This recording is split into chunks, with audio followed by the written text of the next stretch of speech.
Très chers amis, Shabbat Shalom, ce Shabbat nous lirons le 5e chapitre de Pirkei Avot. Et oui, nous nous approchons donc de la fin de Pirkei Avot, ce qui signifie que nous nous approchons de la fête de Shavuot. Alors dans ce chapitre, on va étudier quelques-unes des Mishnayot. Basara Ma'amarot Nivra Ha'olam, le monde a été créé par 10 paroles. Uma Talmud Lomar. Qu'est-ce que cela vient nous apprendre? N'est-ce pas, il aurait pu être créé avec une seule parole. Et là,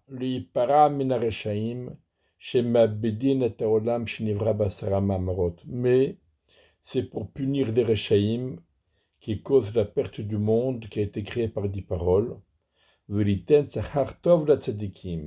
Et pour accorder une bonne récompense aux tzadikim,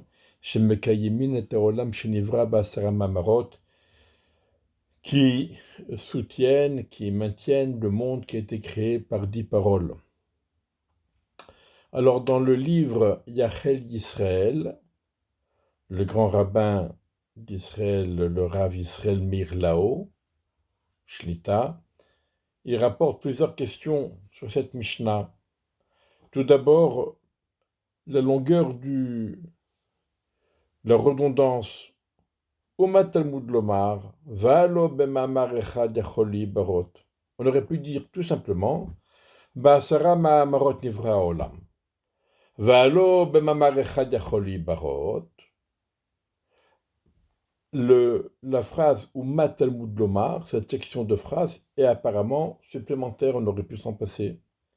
Et une deuxième question qu'il pose, qu'il rapporte, c'est que normalement, on met en avant la bonté et on met la rigueur, le din, la justice implacable, on la met plutôt en retrait. Or ici, on commence en premier par nous dire que les Réchim vont être punis, et ensuite seulement on nous dit que les tzadikim vont être récompensés.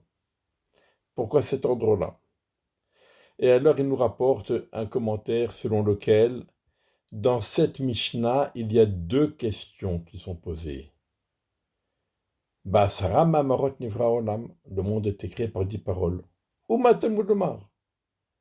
Qu'est-ce que cela nous importe de savoir si le monde a été créé par 10 paroles, par 5, par 15? Qu'est-ce que ça change? Qu'est-ce que ça change pour nous? Ça, c'est la première question. Et la deuxième question, Valo Bemamarecha Yacholi Barot. Mais n'est-ce pas qu'il aurait pu être créé par une seule parole? Alors pourquoi 10? Et le Tana répond en premier à cette deuxième question. Pour punir les Réchaïm, qui causent la perte du monde qui a été créé par 10 paroles. C'est-à-dire, si jamais le monde avait été créé par une seule parole, donc toutes les créatures sont liées les unes aux autres et elles sont indissociables. Et si jamais une créature se comporte mal et mérite de disparaître, tout doit disparaître. C'est pourquoi Kadosh Baruch Hu a créé le monde par 10 paroles, en 6 jours, etc., pour morceler, compartimentaliser la création. Et si jamais quelqu'un faute et porte atteinte à une des 10 paroles créatrices, il n'a pas tout abîmé. Il n'a pas porté atteinte à tout l'univers. Et donc, maintenant que les choses sont bien dissociées, alors on peut, Akadosh Baruch Hu punit uniquement la personne qui a fauté, et il n'est pas obligé de tout faire disparaître. Donc ça, c'est une midat chesed, c'est une bonté envers l'univers, de l'avoir créé par 10 paroles, de façon à pouvoir ne punir que la personne qui faute, et non pas tout le reste. Et ensuite, on vient on revient répondre à la première question. Qu'est-ce que ça nous importe de dire que le monde a été créé de 10 paroles, ou 15, ou 20, ou 5, ou une? Qu'est-ce que ça nous change? L'iten sachar tov tzadikim, pour donner une récompense encore plus forte pour les tzadikim. Pourquoi? Parce que si jamais le monde avait été créé par une seule parole, alors lorsque quelqu'un faute, tout doit disparaître. Donc les tzadikim qui s'efforcent de ne pas fauter, et qui servent Hachem, c'est miyir'a, c'est plus par crainte que par amour, parce qu'ils ont peur, si jamais ils fautent, que tout disparaisse, eux-mêmes avec. C'est pour cela qu'ils s'efforcent de servir. Mais maintenant qu'ils savent que le monde a été créé par 10 paroles, et que même s'ils fautent, ils ne causeront pas la perte de tout l'univers, alors ils auraient pu se relâcher, se laisser aller. Et si malgré tout, ils continuent à servir Hachem, c'est bien une preuve de Ahava. On sert Hachem par amour et pas seulement par crainte. Et donc leur récompense, elle s'envoie déculpée. Asera Dorot Madame Vad Noach, le Yakamare Chapaim Lefanav, 10 générations depuis Adam jusqu'à Noach, pour nous apprendre combien Akadosh Baruch Hu s'est montré longanime. Chez Kol Adorot Ayum Achrisin Ubain, Achivé Aliamet Mamaboul, car toutes les générations provoquaient la colère d'Hachem, jusqu'à ce qu'il ait fait venir sur eux les eaux du Maboul. Asara Dorot Menoir Vad Avraham, 10 générations de Noir jusqu'à Avraham, le Yakamare Chapim Lefanav, pour nous faire prendre conscience combien Hachem a été longanime, chez Kol Adorot Ayum Achrisim Obaim, car toutes les générations provoquaient la colère d'Hachem, Ad Sheba Avraham Vekibel Alav Sachar Kulam, jusqu'à ce qu'Avraham est venu, il a reçu la récompense de tous. Alors ici, on voit bien que les deux décennies ne se sont pas terminées de la même façon. Là, ça s'est terminé par le Maboul, et là, ça s'est terminé différemment. Dans la deuxième partie de la Mishnah, Avraham est mis en valeur. Avraham a reçu la récompense de tous. Et pourtant, dans la première partie de la Mishnah, on ne nous dit pas, on ne remet pas Noach en valeur. On ne dit pas que Noach a été sauvé et que l'humanité est repartie à partir de lui. On ne le dit pas. Pourquoi on ne le dit pas? Parce qu'en fait, Noach faisait partie de ceux qui provoquaient la colère d'Hachem. Bien sûr, tout le monde provoquait la colère d'Hachem par leur mauvais agissement, leur mauvais comportement. Mais Noach a provoqué la colère d'Hachem par son silence. Un silence, comme on dit aujourd'hui, un silence assourdissant. Pourquoi, Noach, tu n'as pas prié? Et ça lui a été reproché. Et c'est pour cela qu'il n'est pas mis en valeur. Par contre, Avraham Avinu n'a jamais provoqué la colère d'Hachem. Au contraire, Akadosh Baruch Hu appréciait la présence d'Avraham Avinu, le service qu'Avraham Avinu lui a accordé. Avraham Avinu était un serviteur fidèle d'Akadosh Baruch Hu, et Akadosh Baruch Hu l'a gratifié de Ahuvi, mon bien-aimé, Avraham Ahuvi, Avraham mon bien-aimé. Et donc, Avraham Avinu ne s'est pas contenté de bien se comporter, mais il s'est efforcé de faire rayonner la présence d'Hachem autour de lui. Il s'est efforcé de ramener les gens auprès d'Hachem, et son mérite est grand, il a pris le mérite de tous. Asara nisyonot nitnasa Avram Avinu vamod bekulam, lo dia kamachibato shel Avram Avinu. 10 épreuves, Avram Avinu a été soumis à 10 épreuves, et il les a toutes surmontées, pour nous montrer combien était grand l'amour d'Avram Avinu. Alors là, on s'étonne dans cette Mishnah. Dans la Mishnah précédente, on n'a pas dit Avraham Avinu, on a dit Avraham. Et là, on rajoute Avraham Avinu. Et oui, c'est grâce aux 10 épreuves qu'Avraham a surmontées qu'il est devenu Avinu, le père de toutes les nations, mais aussi le père de tous ses descendants. Pourquoi? Alors on le verra à la fin du Pérec, on y arrive bientôt.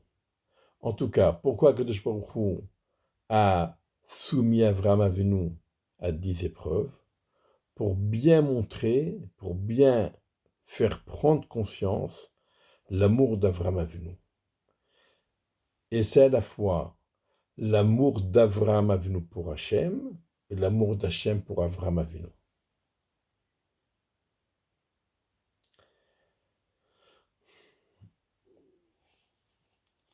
Et on va passer donc à la Mishnah 22. Kol mishyesh biyado shlosha dvarim halalu mitalmidav shel Avraham Avinu. Tout celui qui détient ces trois choses fait partie des élèves de Avraham Avinu, d'Avraham notre père. Et 3 autres choses, il fait partie des élèves de Bilam Aracha. Alors, il y a ici un problème. On est les élèves d'Avraham notre père. On n'est pas les élèves d'Avraham notre maître. On n'est pas les enfants d'Avraham notre père. On est les élèves d'Avraham notre père. Par contre, pour les autres, on ne dit pas qu'ils sont les élèves de Bilham, leur père. On dit qu'ils sont les élèves de Bilam Aracha. Alors déjà, quelles sont ces 3 choses? Ayin Tova, un œil bienveillant, c'est-à-dire quelqu'un qui est heureux et content du bonheur de l'autre, qui cherche le bonheur de l'autre, qui se soucie du bien-être de l'autre. Ça, c'est Ayin Tova. Veruach Nemucha. Ruach Nemucha, c'est l'humilité. Venefesh Shefala. Nefesh Shefala, c'est une personne qui se contente de peu. Autant Avraham Avinu abondé en plats et en mets lorsqu'il recevait des invités, autant pour lui-même, nous dit le Midrash, il se contentait du minimum des minimums.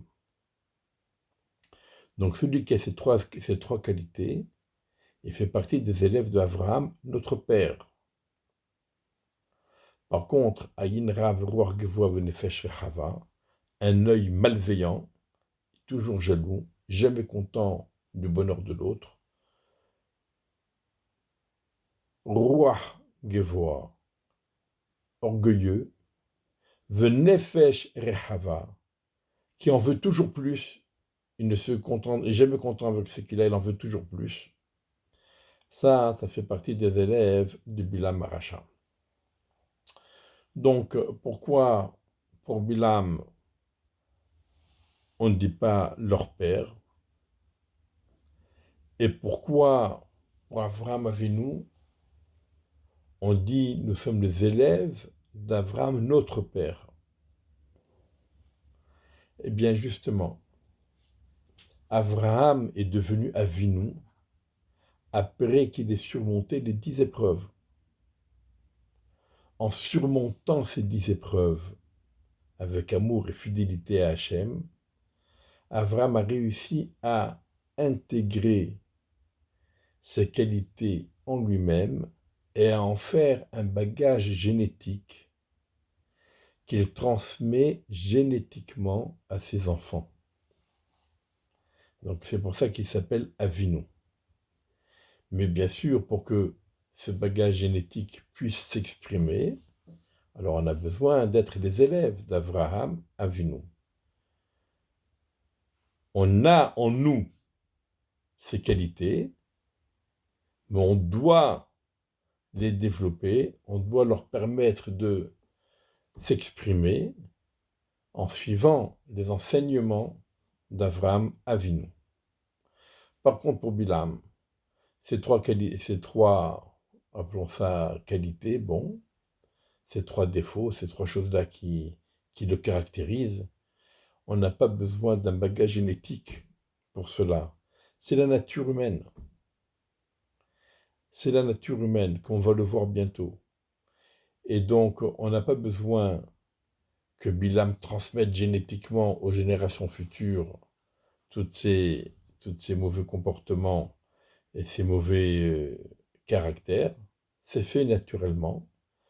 Bilam a simplement enseigné aux générations futures la façon dont il fallait procéder pour les exprimer au mieux ou au pire.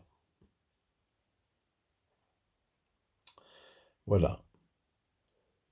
Et effectivement, la Mishnah suivante, Yehuda ben Tema Omer, on la lit tous les matins avant la prière, et Ve'az Kanamer, soit puissant comme le guépard, Ve'kal Kanesher, léger comme l'aigle, Ve'ratz Katsevi, rapide comme le cerf, Ve'gibor Kahari, et puissant comme le lion. Alors Az, c'est téméraire, c'est audacieux comme le guépard, et puissant comme le lion.